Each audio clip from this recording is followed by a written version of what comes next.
February 27, 1943. The Hardanger Plateau, Norway. 11,000 feet above sea level in the middle of winter, in temperatures that can kill exposed skin in minutes. 6 Norwegian commandos on cross-country skis are approaching one of the most heavily guarded industrial facilities in Nazi-occupied Europe. They've traveled for days through mountain wilderness that would challenge expeditions in summer. They're exhausted, half-frozen, and carrying explosives that will determine whether Adolf Hitler gets an atomic bomb. Inside the Vemork hydroelectric plant, buried deep in the Norwegian mountains, German scientists are producing heavy water, deuterium oxide, the one substance that could allow Nazi Germany to build a functional nuclear weapon before the Allies. The facility is protected by minefields, searchlights, machine gun nests, and an entire garrison of German troops. The surrounding terrain makes approach nearly impossible. Previous Allied attempts to destroy it have ended in complete disaster. But these 6 men, Norwegian resistance fighters trained by British intelligence, have a plan that seems absolutely insane. Ski 200 miles through winter mountains, climb down a 600-foot gorge in darkness, infiltrate the facility, without firing a shot, blow the heavy water production to pieces and escape back across those same mountains before German forces can respond. The mission is codenamed Operation Gunnerside. If it succeeds, Hitler's atomic program is crippled. If it fails, the commandos will be captured, tortured, and executed, and Nazi Germany might win the race to build a weapon that could end the war on their terms. This is the story of the most important sabotage mission of World War II, executed by a handful of men who understood that sometimes the greatest military victories come not from armies and battles, but from a few individuals willing to do the impossible in the dark. This is Operation Gunnerside. To understand why 6 men risked everything in the Norwegian mountains, you need to understand what nuclear fission represented in 1942, the potential to end human civilization or guarantee victory to whoever developed it first. In December 1938, German scientists Otto Hahn and Fritz Strassmann successfully split the uranium atom. The discovery was revolutionary. When certain isotopes split, they release tremendous energy and trigger chain reactions that can split other atoms. The theoretical implications were immediately obvious to physicists worldwide. This process could generate power on scales previously unimaginable, or it could create bombs that would make conventional explosives look like firecrackers. When war broke out in 1939, every major power understood the stakes. Whoever built an atomic bomb first would have military superiority so overwhelming that conventional warfare would become obsolete. One bomb could destroy an entire city. A handful of bombs could force any nation to surrender. Germany had significant advantages in this race. German physics was world-leading.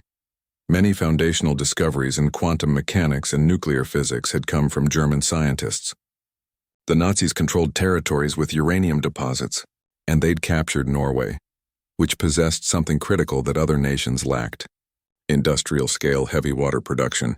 Heavy water, deuterium oxide, looks like regular water but contains hydrogen atoms with an extra neutron. This seemingly minor difference makes it extraordinarily valuable for nuclear research. Heavy water can slow neutrons without absorbing them, making it an ideal moderator for nuclear reactors. While other moderator materials existed, primarily graphite, heavy water was more efficient and allowed for smaller, more practical reactor designs.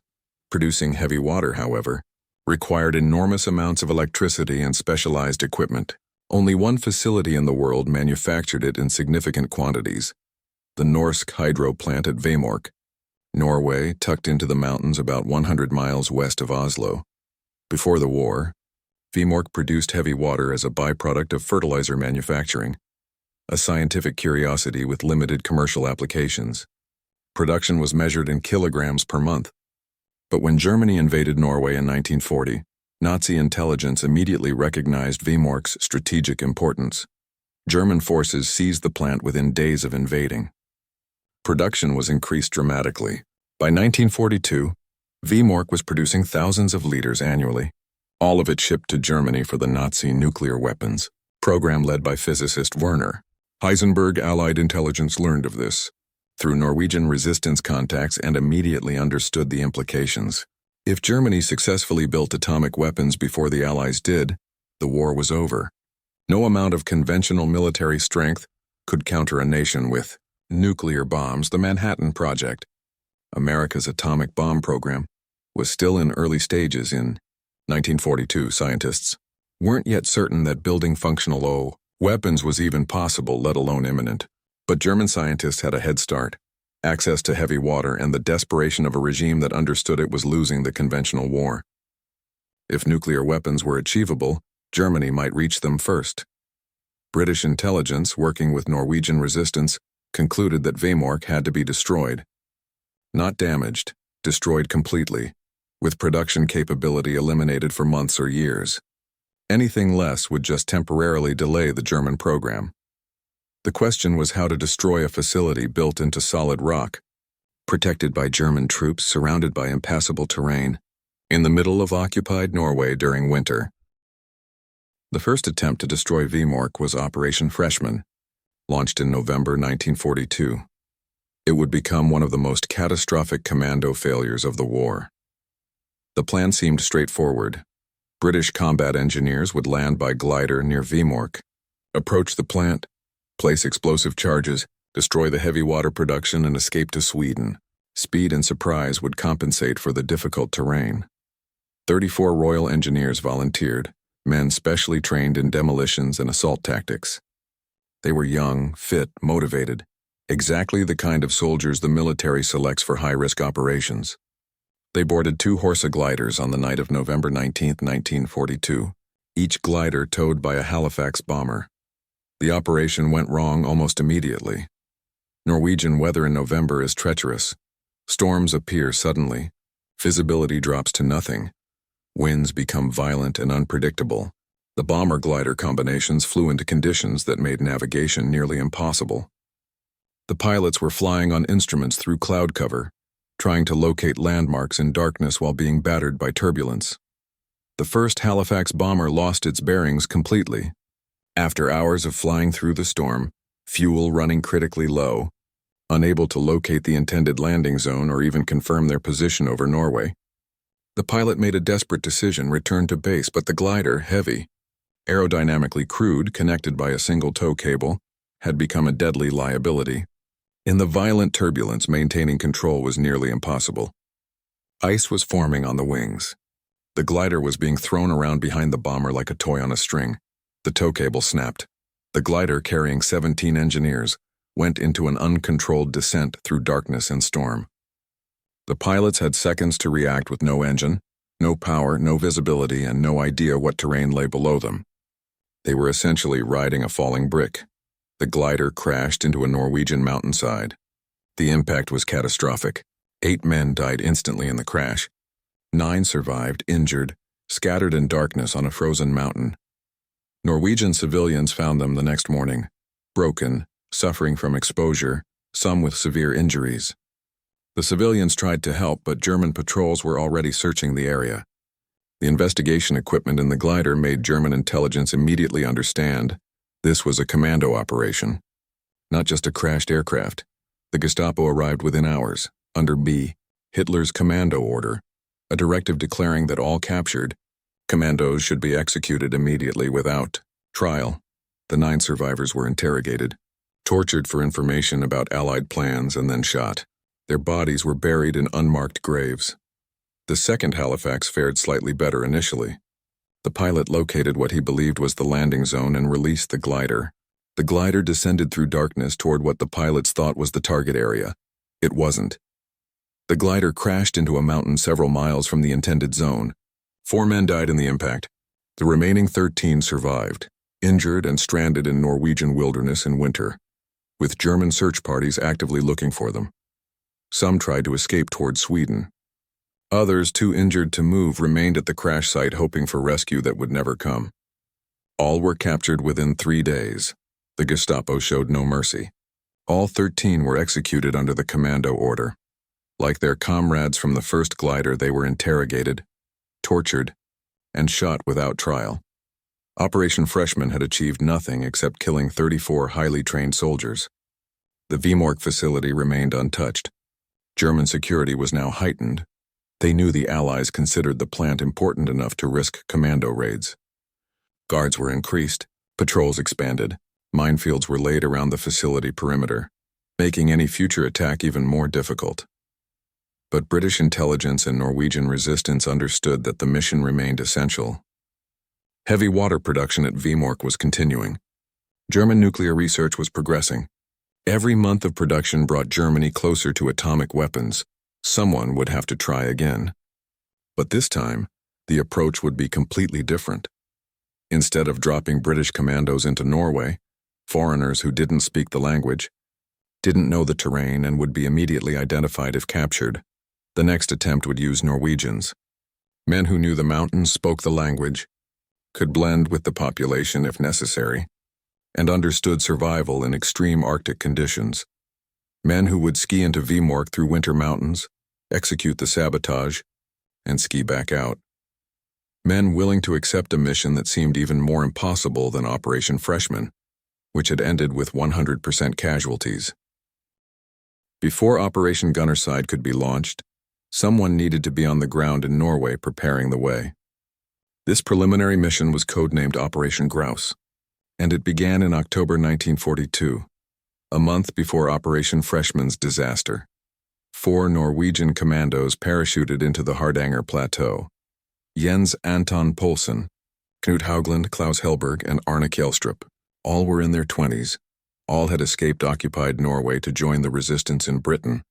All were expert skiers who'd grown up in Norwegian mountains. Their mission seemed straightforward in briefing but would prove nearly impossible in execution. Establish a base in the mountains near Vemork, conduct reconnaissance of the target, serve as guides for the incoming British commandos of Operation Freshman, and provide radio communication with London. They expected to be on the ground for a few weeks at most. They would end up surviving in the Norwegian wilderness for 4 months through one of the worst winters on record, most of it cut off from supplies, living on whatever they could hunt or scavenge, in conditions that should have killed them. The parachute drop itself went wrong immediately. Heavy winds scattered the team's equipment across miles of mountain plateau. It took 2 days to gather everything, or rather to gather what they could find. Several supply containers were never located, lost somewhere in the vast wilderness. This wasn't just inconvenient. Those containers held food, fuel, specialized equipment.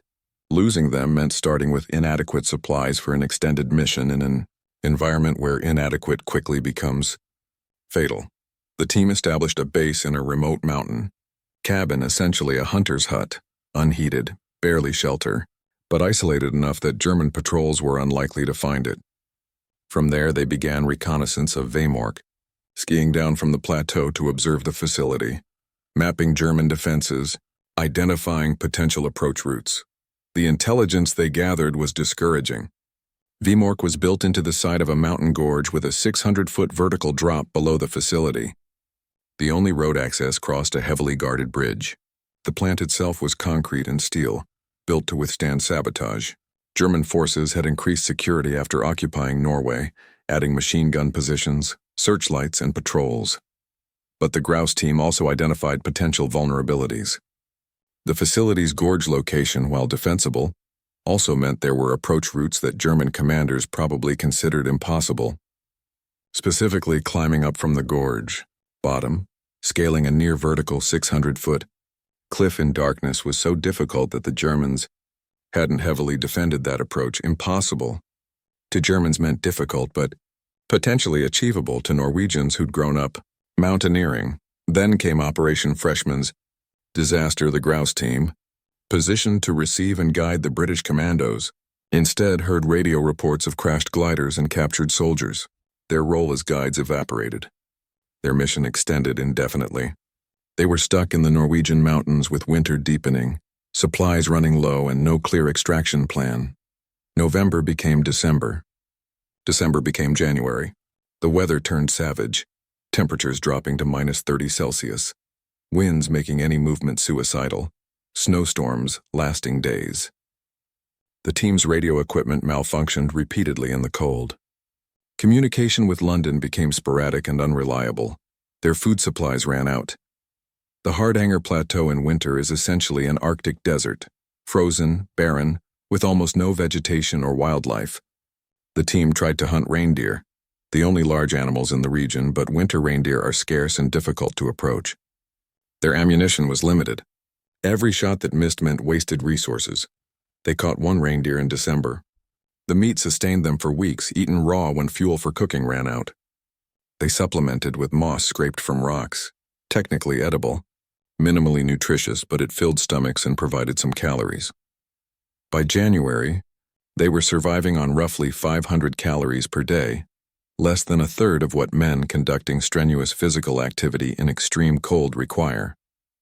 They were losing weight rapidly, becoming gaunt, their bodies consuming muscle for energy.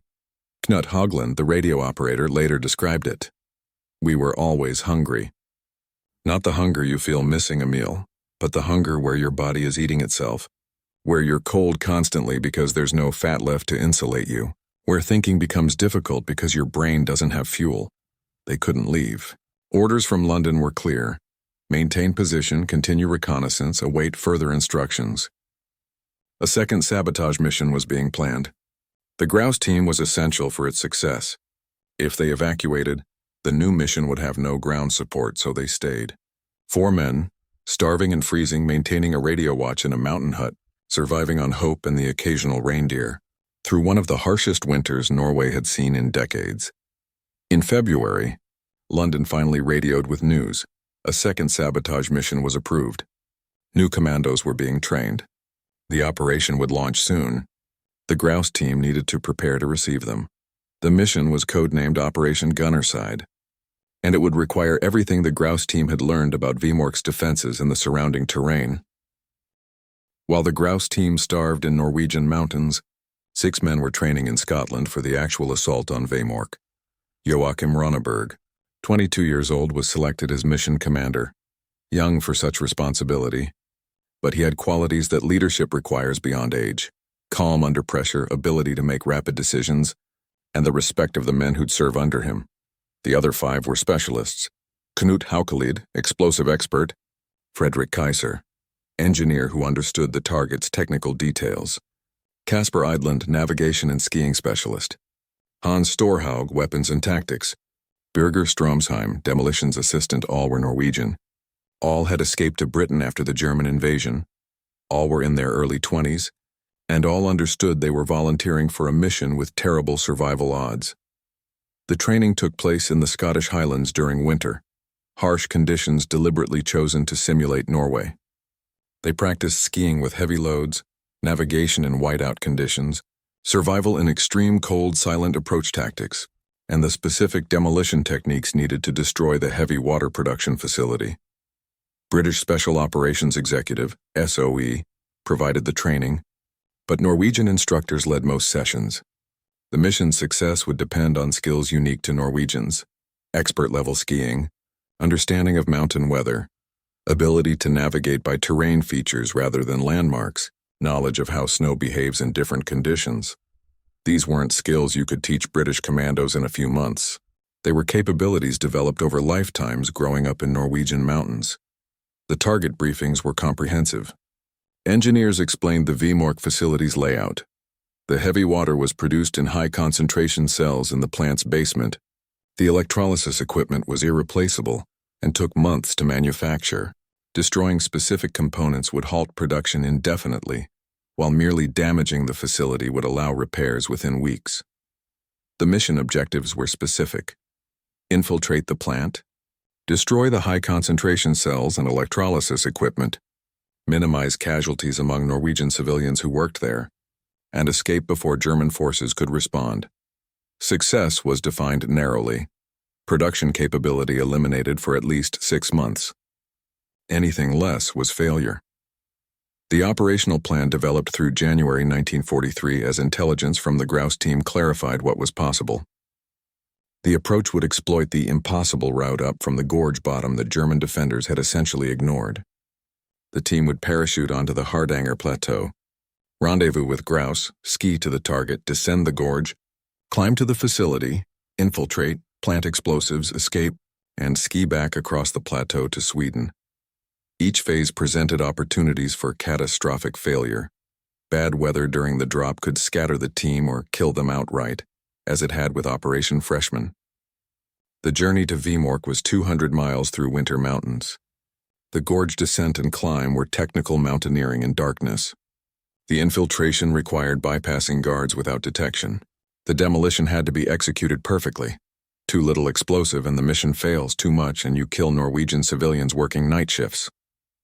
The escape depended on reaching Sweden before German forces closed off the routes, and the entire operation assumed the grouse team was still alive and operational after 4 months in the wilderness.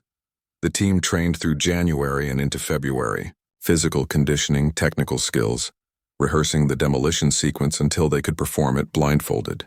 They memorized the facility's layout so thoroughly that they could navigate it in darkness. They practiced skiing while exhausted, operating when cold and hungry, making decisions under pressure. Joachim Ronneberg's leadership philosophy was simple.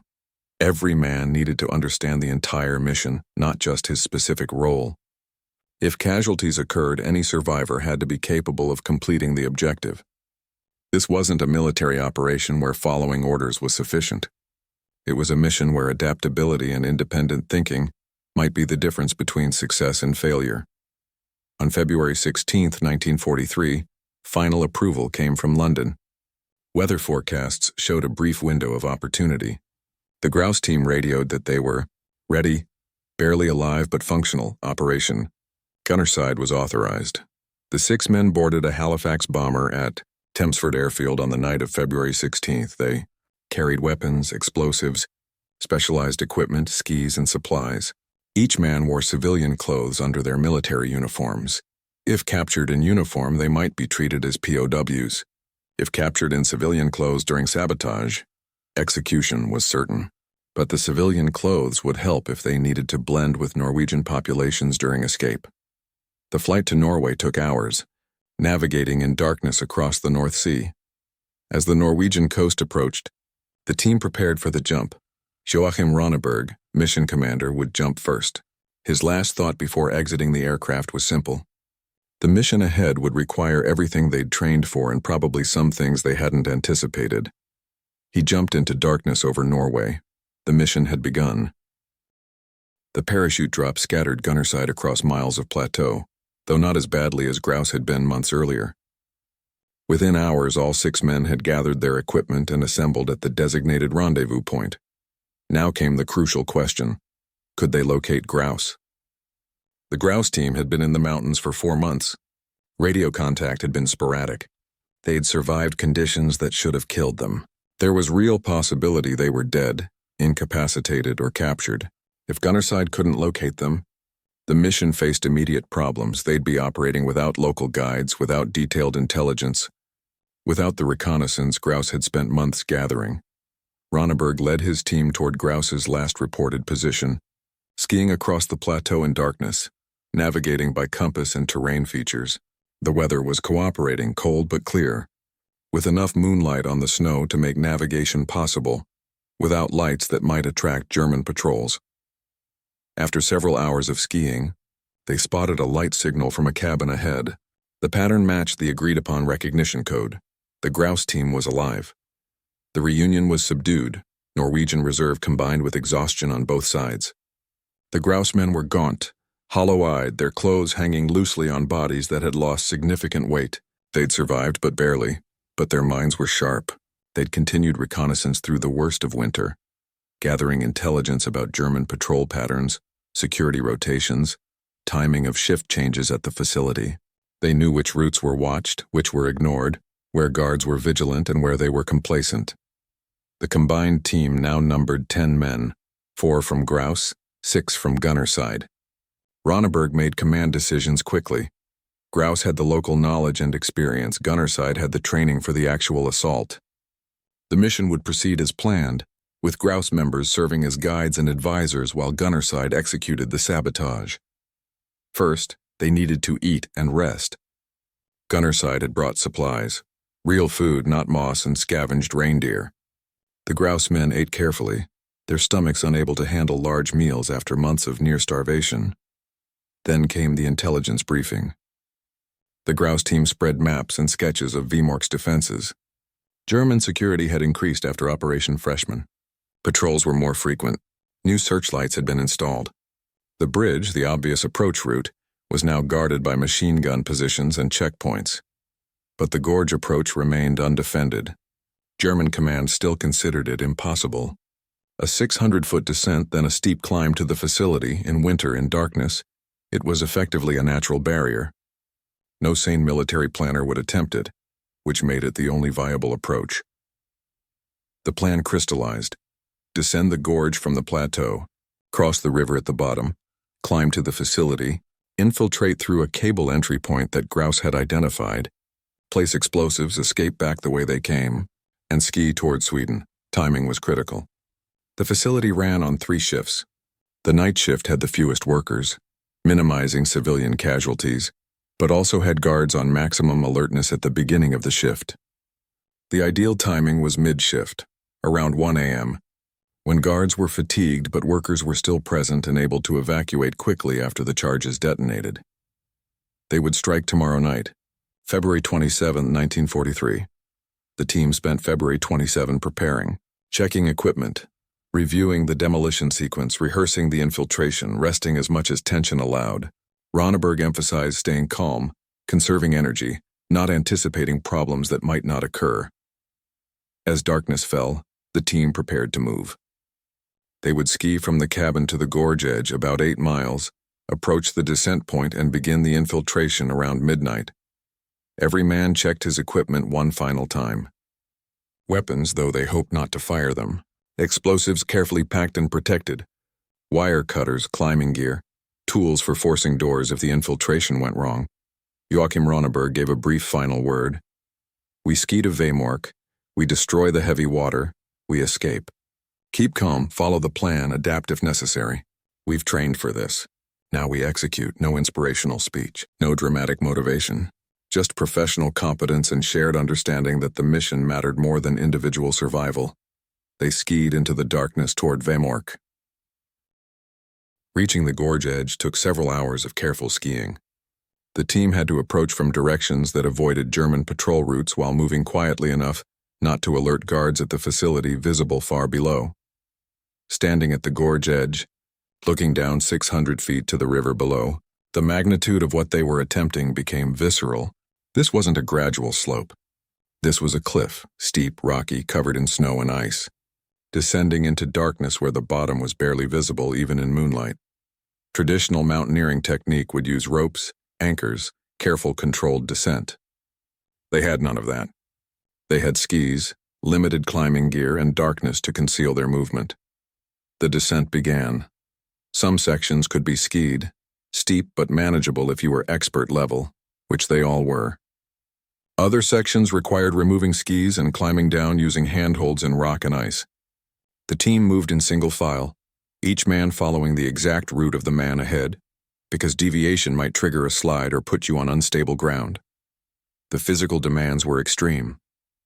Climbing down while carrying equipment in freezing temperatures, maintaining silence, unable to use lights, exhausted from the ski journey. Muscles screamed. Fingers went numb gripping ice and rock. Sweat froze on skin. One mistake would be fatal. A slip meant falling, possibly taking others with you. Definitely alerting German guards hundreds of feet above who would hear the commotion and investigate. Halfway down, the team paused to rest and regroup. They were committed now, too far down to retreat back up the gorge easily. Forward was the only option. Knut Haugland, the radio operator from Grouse who'd survived 4 months in the wilderness, later described the descent. I'd climbed mountains my entire life. This was different. This was controlled falling in darkness while trying not to die or make noise. Every handhold felt uncertain. Every step felt like it might be your last. But you kept moving because stopping meant freezing and the mission required forward movement. The final section was the steepest, nearly vertical rock face coated in ice. The team descended using a combination of climbing technique and controlled sliding, boots scraping against rock, hands finding holds by feel because you couldn't see them. And then they were at the bottom. The river ran through the gorge, partially frozen black water visible between ice formations. The team crossed quickly, cold water soaking through boots, then regrouped on the far side. They were at the base of Vemork now. The facility loomed above them, Concrete and steel structure built into the mountain, lit by floodlights, the hum of machinery audible even at this distance. Now came the climb. Climbing 600 feet straight up toward a fortified facility in darkness while carrying explosives is the kind of challenge that sounds impossible until you watch someone do it. The team climbed in pairs, moving from cover to cover, using natural features to mask their approach. The climb was actually less technically difficult than the descent. Gentler slope. More handholds, but far more dangerous because German guards were above them, looking outward but occasionally glancing down. Searchlights swept the gorge periodically. When lights approached, the team froze in place, pressing into rocks and shadows, barely breathing. The lights passed. They climbed higher. It took an hour to reach the facility's level. By now it was past midnight. Optimal timing for the infiltration. The night shift was mid-cycle. Guards were fatigued. Civilian workers were focused on their jobs. The team assembled at the entry point Grouse had identified, a cable duct running into the basement. The duct was secured with a padlock simple to cut. The cable opening was narrow but manageable for fit men. Ronneberg made final assignments. He would lead the demolition team into the facility, himself, Frederick Kaiser, the engineer, and Knut Halted, explosives expert. The other 7 would maintain security outside, ready to provide covering fire if German forces discovered them. Wire cutters made quick work of the padlock. The cable duct opened. Ronneberg entered first, crawling into darkness, following the cable run toward the basement where the high-concentration cells were located. Inside, the facility was lit but quiet. Machinery hummed. Somewhere, civilian workers were monitoring equipment. German guards were stationed at key points, but this basement level was considered secure. The guards were watching external approaches, not expecting infiltrators to emerge from cable ducts. Ronneberg, Kaiser, and Halted moved through the basement corridors, following the layout they'd memorized. Every sound was amplified. Footsteps on concrete, breathing, the rustle of equipment. They passed close enough to German guards to hear conversations but remained undetected in shadows. And then they reached it, the heavy water room. 18 high-concentration cells, each containing precious deuterium oxide, surrounding electrolysis equipment that took months to manufacture and couldn't be quickly replaced. This was the target. This room represented Germany's atomic ambitions. The demolition sequence began. Halted placed explosive charges on each cell and on the electrolysis equipment. The charges were precisely measured, enough to destroy the equipment completely, but not enough to bring down the building or kill workers in adjacent areas. Detonation cords connected everything so the entire array would explode simultaneously. Kaiser rigged the timer, 30-second fuses, giving them time to escape but not enough for anyone to discover and disarm the charges. The work took 15 minutes. 15 minutes of controlled movement, placing explosives in precise locations, connecting detonators, checking connections. One mistake would mean either mission failure or premature detonation, killing everyone nearby. Ronneberg supervised, watching both the work and the corridor beyond. They could hear footsteps occasionally, guards patrolling, workers moving between stations. No one entered the heavy water room. It was late in the shift. Routine was established. No one expected saboteurs. Halted finished the last connection. The demolition array was complete and armed. Ronneberg lit the fuses. The 3 men moved quickly back through the corridors, through the cable duct, out into the night air where the rest of the team waited. The timer was running. They had maybe 20 seconds before detonation. The team descended rapidly, controlled but fast, distance between them and the facility growing with each second. They'd covered maybe 100 yards when the charges detonated. The explosion was muffled by the facility's concrete structure, but still substantial. A deep thump felt as much as heard, followed by the sound of breaking glass and machinery tearing apart. Alarms began sounding, searchlights activated, sweeping across the gorge. But the team was already moving, descending back toward the river, putting distance and darkness between themselves and Vemork. The sabotage had taken less than 30 minutes from infiltration to explosion. No shots fired, no casualties among the commandos or civilian workers, and the heavy water production at Vemork was destroyed. Now came the even more dangerous part, escaping Norway. The explosion at Vemork triggered immediate German response. Alarms across the valley. Troops mobilizing. Orders to search the area and capture the saboteurs. But the commandos had precious advantages: darkness, expert skiing ability, and a head start measured in minutes while German forces organized. The team split into two groups for the escape. Grouse members who'd survived in the mountains for months would take one route toward Sweden. Gunnerside members would take a different route, also heading east. Splitting reduced the chance that one German patrol could capture everyone. Joachim Ronneberg led his Gunnerside team back across the frozen river, then faced the 600-foot climb back up the gorge they'd descended hours earlier. Climbing up was somehow harder than descending had been. Same steep terrain, same darkness. But now they were exhausted from the infiltration and were racing against German pursuit. They climbed desperately, muscles burning, lungs gasping in cold air, knowing that German forces were organizing behind them. At the top of the gorge, they collected their skis and began the long journey east toward Sweden. The Norwegian-Swedish border was roughly 200 miles away, 200 miles of mountain plateau, forests, valleys, all of it potentially, containing German patrols now on high alert searching for saboteurs. The ski journey would become an epic of endurance that pushed even these expert skiers to their absolute limits. They skied through the remainder of the night, putting maximum distance between themselves and Vemork while darkness provided cover. When dawn came, they were high on the Hardanger Plateau, surrounded by endless white wilderness with no German patrols visible. But they couldn't stop. German search parties would be following, and the Wehrmacht had resources the commandos lacked. Vehicles for road portions, local collaborators who might provide information, aerial reconnaissance if weather permitted. The team skied through February 28th, brief rests only, eating while moving. The temperatures were brutal, -20 or colder, and exhaustion was accumulating. They'd been awake for over 30 hours, had executed a high-stress sabotage mission, and were now skiing a marathon distance through mountains. By nightfall on February 28th, they'd covered perhaps 70 miles. Still over 100 miles from Sweden, still in Norway, still hunted. March 1st brought new challenges. The weather turned bad. Snow fell heavily, visibility dropped, and winds picked up. Blizzard conditions that made skiing treacherous but also provided concealment from German aerial reconnaissance. They pushed through the storm. Navigation became intuitive rather than calculated. Compass readings in whiteout conditions are nearly useless. So they navigated by terrain features felt through the skis, by wind direction, by the gradient of slopes. Skills learned from childhood, impossible to teach in training, essential for survival now. On March 2nd, they encountered Norwegian civilians, farmers in a remote valley who recognized them as resistance fighters rather than German soldiers.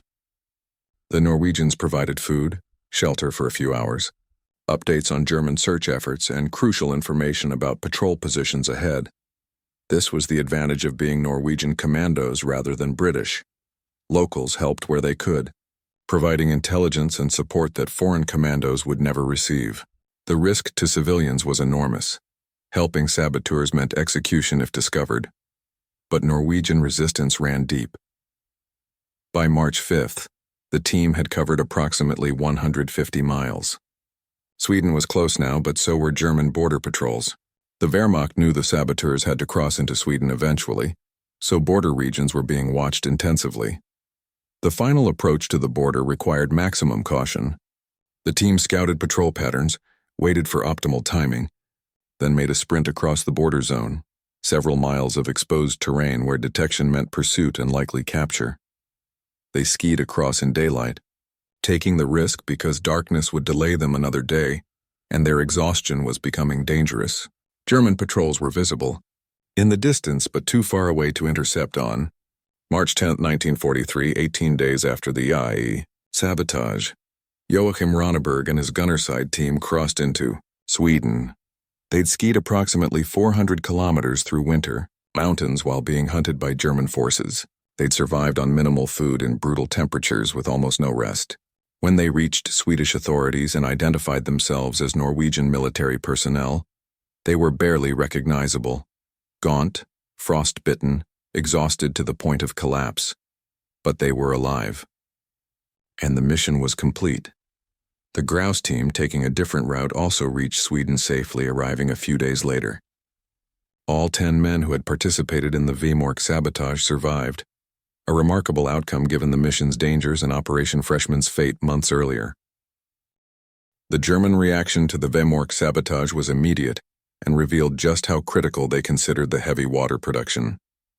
Within hours of the explosion, Wehrmacht engineers assessed the damage. The report was devastating from Germany's perspective.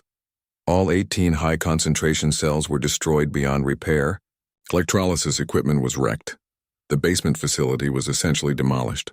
Production couldn't resume for months at minimum, possibly years. The German nuclear program, dependent on Vemork's heavy water, was suddenly without its critical supply. Heinrich Himmler, head of the SS, was furious. He ordered massive reprisals against the Norwegian population, arrests of suspected resistance members, interrogations, executions. The Gestapo conducted sweeping raids through the region around Vemork, looking for anyone who might have helped the saboteurs. Dozens of Norwegians were arrested. Many were tortured for information they didn't have. Several were executed as warnings to others against supporting resistance activities. The brutality was calculated to discourage future Norwegian cooperation with Allied operations. But the Gestapo couldn't catch the actual saboteurs, who were safely in Sweden by then. And Norwegian resistance, rather than being cowed, was emboldened. The Vemork raid proved that spectacular operations were possible, that Germany wasn't invulnerable, that well-planned resistance could achieve strategic objectives. German engineers began repairs immediately. Additional security forces were brought to Vemork. The garrison was increased to over 300 troops. Additional minefields were laid. Searchlights and machine gun positions were added. The Nazis were determined to resume production and protect it from future attacks. By autumn 1943, repairs were nearly complete. Production was scheduled to resume in October. Allied intelligence learned of this through Norwegian resistance contacts. The response was swift and devastating. On November 16, 1943, the United States Army Air Force bombed Vemork with over 400 heavy bombers. The facility was pounded with high explosives. The raid killed several Norwegian civilians but achieved its objective. Vemork's production capacity was destroyed again, this time more thoroughly than the commandos could have managed with their limited explosives. But even bombing raids weren't enough. German engineers were persistent, and Hitler's regime was desperate for any advantage in the war they were clearly losing. Repairs began again. In February 1944, Germany made a final attempt to salvage their nuclear program. They decided to evacuate all remaining heavy water from Vemork and transport it to Germany, where production could continue at other facilities. The remaining stock, approximately 600 kilograms of heavy water, would be moved by ferry across Lake Tinn, then by rail to Germany. Norwegian resistance learned of this plan. Knut Halted, one of the original Gunnerside commandos who had remained in Norway conducting resistance operations, received orders from London: stop that shipment at all costs. On February 20, 1944, Halted and Norwegian resistance fighters infiltrated the ferry SF Hydro while it was docked. They placed explosives in the bow, timed to detonate when the ferry was over the deepest part of Lake Tinn. The ferry departed on schedule, carrying the heavy water drums, German guards, and Norwegian civilians, innocent passengers whose presence made the sabotage morally agonizing. The charges detonated mid-lake. The ferry sank rapidly. 18 people died, including Norwegian civilians and German guards. The heavy water drums went to the bottom of Lake Tinn, 800 feet deep, unrecoverable. Germany's atomic program was finished. Without heavy water, without Vemork's production, without time to develop alternative approaches, the Nazi nuclear weapons program effectively ended. Werner Heisenberg, Germany's lead nuclear physicist, would later claim they'd never been close to building atomic weapons, that the science wasn't feasible, that they'd known all along it wouldn't work. Post-war analysis suggests this was face-saving. Germany was pursuing atomic weapons seriously. They were making progress, and they were stopped not by scientific impossibility, but by Norwegian commandos and Allied bombing. The Vemork sabotages, first Operation Gunnerside, then the bombing, finally the ferry sinking, eliminated Germany's ability to build nuclear weapons. When the Manhattan Project successfully tested the first atomic bomb in July 1945, the Allies had won the nuclear race decisively. Operation Gunnerside hadn't just destroyed a factory. It had prevented Nazi Germany from obtaining weapons that could have prolonged the war indefinitely, or changed its outcome entirely. For most soldiers, completing a mission means returning to base, debriefing, and moving on to the next assignment. For the Gunnerside and Grouse commandos, the war continued in different ways. Joachim Ronneberg, the mission commander, returned to Britain after reaching Sweden. He was debriefed extensively by SOE and Norwegian military intelligence, every detail of the operation analyzed, lessons extracted for future missions. His calm leadership and precise execution made him legendary within special operations circles. But Ronneberg couldn't rest. He immediately volunteered for additional missions. Over the next year, he conducted multiple operations back into Norway, leading sabotage raids, coordinating resistance activities, training new commandos. The man who had led the most successful sabotage mission of the war couldn't sit idle while Norway remained occupied.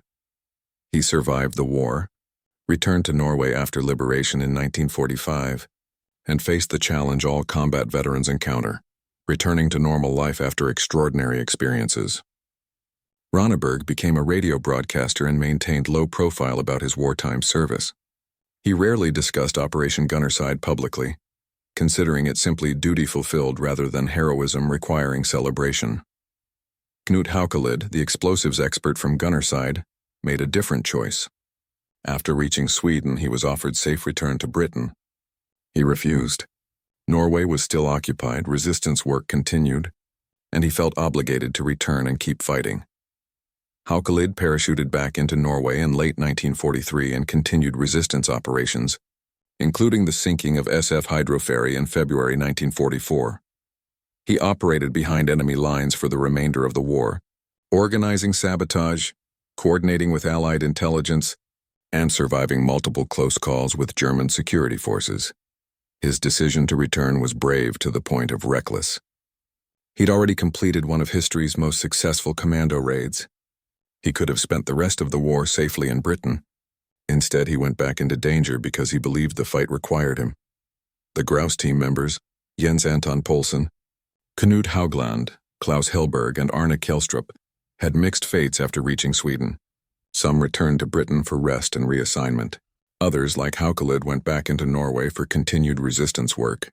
Knut Haugland, the radio operator who had survived 4 months starving on the Hardanger Plateau, returned to Norway and continued operating a clandestine radio throughout 1944-1945. His work was essential, maintaining communication between Norwegian resistance and London, transmitting intelligence, coordinating operations. He was nearly captured multiple times but survived through combination of skill and luck. After the war, Haugland became a celebrated explorer, joining Thor Heyerdahl's Kon-Tiki expedition as radio operator. The man who had survived Norwegian mountains served as communications specialist during an attempt to cross the Pacific Ocean on a balsa raft. His ability to remain calm under pressure, learned during Grouse, served him well when Kon-Tiki encountered storms thousands of miles from land. Not all survived the war. Several Norwegian commandos from other operations were captured by the Gestapo, tortured, and executed. The brutality of occupation meant that resistance work carried constant risk of painful death if caught. The psychological cost was substantial, though rarely discussed. These men had operated under extreme stress, conducted missions where any mistake meant death, survived conditions that should have killed them, and lost friends to German reprisals. Modern understanding of PTSD recognizes that such experiences leave marks that don't disappear when peace returns. But Norwegian culture in the 1940s-50s didn't encourage discussing psychological trauma. You were expected to resume normal life, not dwell on wartime experiences. Many veterans struggled silently with nightmares, hypervigilance, survivor's guilt, and difficulty adjusting to civilian routines after the intensity of resistance work. For decades after the war, Operation Gunnerside remained relatively obscure outside military history circles. The men who executed it returned to normal lives. Ronneberg became a broadcaster. Others returned to pre-war occupations, some emigrated, All moved forward rather than dwelling on past glories. This was partly Norwegian character, a cultural tendency toward modesty and reluctance to self-promote. It was partly the classified nature of SOE operations, which remained secret for years after the war. And it was partly the reality that many spectacular wartime operations got overshadowed by larger, more publicized events. The Allied atomic bomb program, the Manhattan Project, received enormous attention. When Hiroshima and Nagasaki were destroyed by nuclear weapons in August 1945, the world understood that atomic bombs were real and devastating. The scientists who built them became famous: Oppenheimer, Fermi, Teller. The commandos who prevented Germany from building similar weapons remained mostly unknown. Recognition came gradually. Military historians researching SOE operations discovered Gunnerside in declassified files. Academics studying the German nuclear program recognized that Vemork's destruction had been decisive. Norwegian historians began documenting resistance operations and realized Gunnerside deserved recognition as one of the war's most strategically important missions.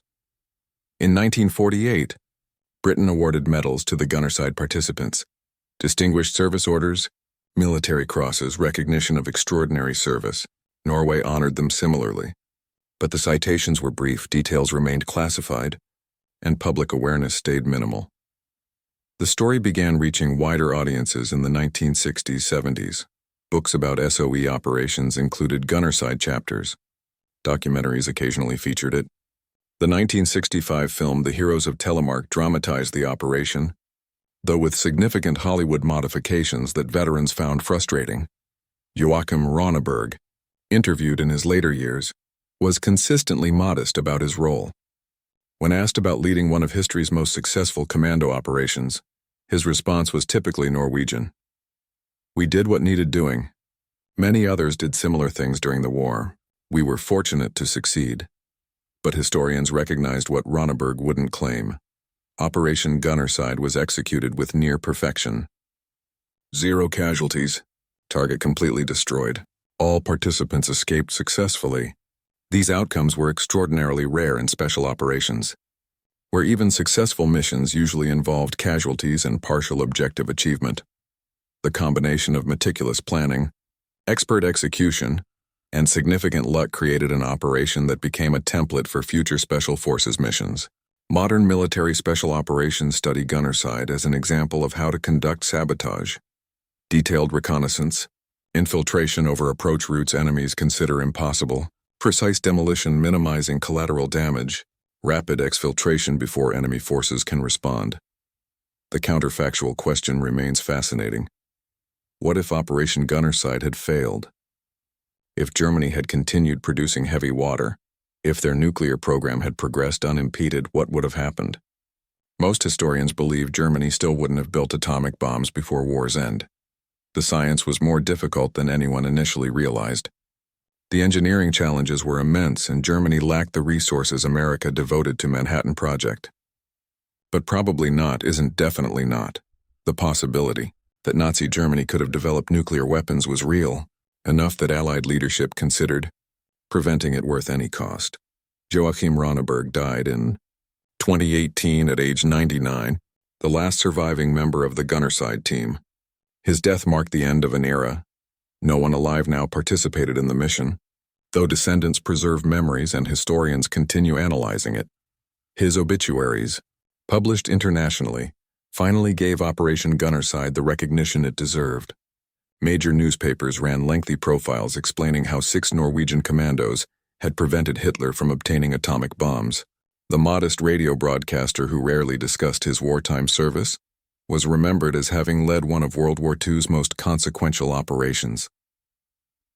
At his funeral, Norwegian officials, British military representatives, and historians gathered to honor a man who had changed history at age 22, and then spent the rest of his life insisting he'd simply done his duty. February 27, 1943. 6 Norwegian commandos infiltrate the most heavily guarded industrial facility in Nazi-occupied Europe, destroy Germany's atomic bomb program, and escape without firing a shot. The mission seems impossible in retrospect, as impossible as it seemed in planning. Parachute onto frozen plateau. Rendezvous with advance team barely alive after 4 months in wilderness. Ski 200 miles through winter mountains. Descend 600-foot gorge in darkness. Climb to fortified facility. Bypass guards. Plant explosives. Escape before German forces respond. Ski 400 kilometers to Sweden while hunted. Any of these phases could have failed catastrophically. Weather could have killed them during the drop. As it had Operation Freshman, the grouse team might have been dead or captured. German patrols could have detected them during the approach. Guards could have discovered them during infiltration. Explosives could have malfunctioned. Escape routes could have been blocked. Instead, everything worked. Not perfectly, perfection doesn't exist in war, but well enough that all 10 men survived and the objective was achieved. Completely, Operation Gunnerside succeeded because of specific advantages the participants possessed. Expert-level skiing developed over lifetimes in Norwegian mountains. Cultural knowledge that allowed blending with civilian populations. Language abilities that prevented instant identification if encountered. Understanding of how to survive in extreme Arctic conditions, and perhaps most importantly, willingness to attempt missions that conventional military wisdom considered impossible. But it also succeeded because of meticulous planning. Because SOE learned from Operation Freshman's disaster and changed approaches accordingly. Because Norwegian resistance provided 4 months of reconnaissance under conditions that should have killed them. And because the commandos executed under pressure with professional precision. The strategic impact is difficult to overstate. Germany's nuclear program was stopped. Not delayed, stopped. Without heavy water, without production capacity, without time to develop alternatives before Allied victory, the Nazi atomic bomb program ended in the rubble of Vemork's basement. Whether Germany could have built functional weapons remains debatable among historians. Post-war evidence suggests German scientists had made less progress than Allied intelligence feared. Heisenberg's team was pursuing several incorrect theoretical approaches. The engineering challenges were worse than initial estimates suggested. Germany lacked the industrial capacity, resources, and time to complete a Manhattan Project equivalent. But in 1943, Allied leadership couldn't know this. They knew German scientists were brilliant, German industry was sophisticated, and German desperation might lead to innovations born from necessity. The risk was existential. If Germany developed atomic weapons first, conventional Allied military superiority became irrelevant. Preventing that possibility justified any cost. Operation Gunnerside cost nothing. 0 Allied casualties, minimal resources expended, maximum strategic impact achieved. It's arguably one of the most efficient military operations in history, measured by cost-benefit ratio. The men who executed it didn't see themselves as heroes. They saw themselves as Norwegians doing what needed doing to liberate their occupied country. The mission was important. Success was essential. But completing it was simply fulfilling duty rather than accomplishing anything requiring special recognition. This Norwegian modesty makes their achievement more impressive rather than less. They executed one of history's most successful special operations, changed the course of the war, prevented possible atomic catastrophe, and then went back to normal lives considering the entire experience just part of war service. Joachim Ronneberg, asked late in life about leading Operation Gunnerside, gave perhaps the most Norwegian response possible. We were just doing our jobs. Many others did important things during the war. We happened to succeed in this particular mission. But this particular mission prevented Nazi Germany from obtaining nuclear weapons. Just doing our jobs meant skiing 400 kilometers through winter mountains while hunted. We happened to succeed describes an operation executed with near perfection against overwhelming odds. The story of Operation Gunnerside reminds us that sometimes the most important battles aren't fought by massive armies but by small groups willing to attempt the impossible. That sometimes the greatest strategic victories come not from overwhelming force but from precise action at critical points. That courage isn't always charging into gunfire. Sometimes it's skiing through frozen mountains toward a target everyone says cannot be reached. 6 Norwegians prevented Hitler from getting atomic bombs. They did it with skis, explosives, and the kind of calm competence that comes from knowing your job and executing without drama. That's not just a war story. That's a story about what becomes possible when skill meets necessity, when planning meets execution, When people refuse to accept that something is impossible simply because it's difficult. It's Operation Gunnerside. It's the night 6 commandos changed the course of atomic history. And it happened because they skied into mountains everyone said were impassable, climbed a gorge everyone said was impossible, infiltrated a facility everyone said was impregnable, and then skied out before anyone could stop them. Impossible is just a word. Sometimes it takes Norwegians on skis to prove it.